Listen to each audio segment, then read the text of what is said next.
A Day on the Focus. Hey everyone, and welcome back to A Day on the Focus. It's Anne here, your friendly neighborhood history buff, ready to dive into the fascinating, and sometimes bizarre, events of February 18th. Buckle up, Buttercup, because today's historical highlights are a wild ride.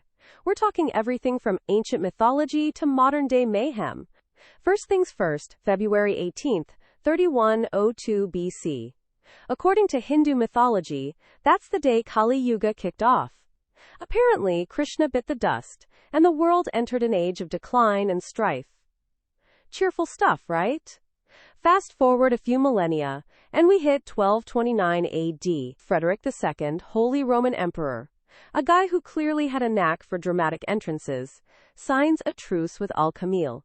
Jerusalem, Nazareth, and Bethlehem are back in Christian hands, all without a single battle. Talk about a diplomatic victory. Let's jump to 1861.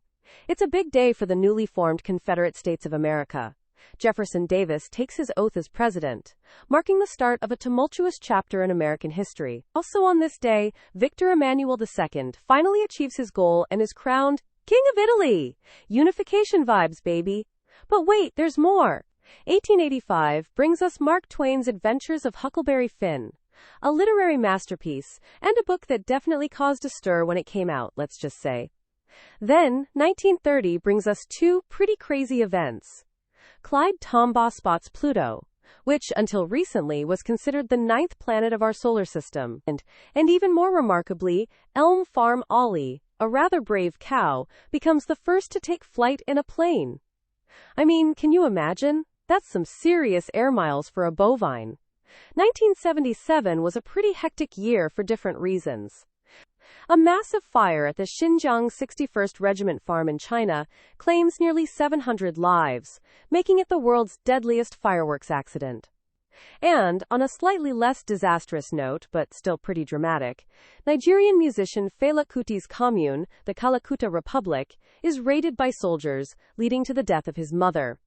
And finally, let's not forget 2010 and WikiLeaks' release of classified documents, thanks to Chelsea Manning. A moment that shook the foundations of government secrecy, if I ever did see one. So there you have it, folks, a whirlwind tour through some of the more memorable events of February 18th. Creative Story segment. Imagine, if you will, Elm Farm Ollie, that brave cow from 1930, somehow time-traveling to 1229 AD. Picture her gazing, wide-eyed, at the newly reclaimed Jerusalem, her bovine mind struggling to comprehend Frederick II's peaceful takeover. Then, imagine Ollie carrying a copy of Huckleberry Finn, somehow surviving the trip, bumping into a young Mark Twain, causing the writer a serious case of existential confusion, after realizing that both cows can fly, and that one of them even owns his very book. The two end up striking a deal.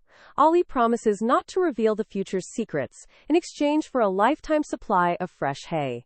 The resulting story, Ollie, the time-traveling cow, and the curious case of the missing manuscript, becomes a bestseller, surpassing even Huckleberry Finn in popularity.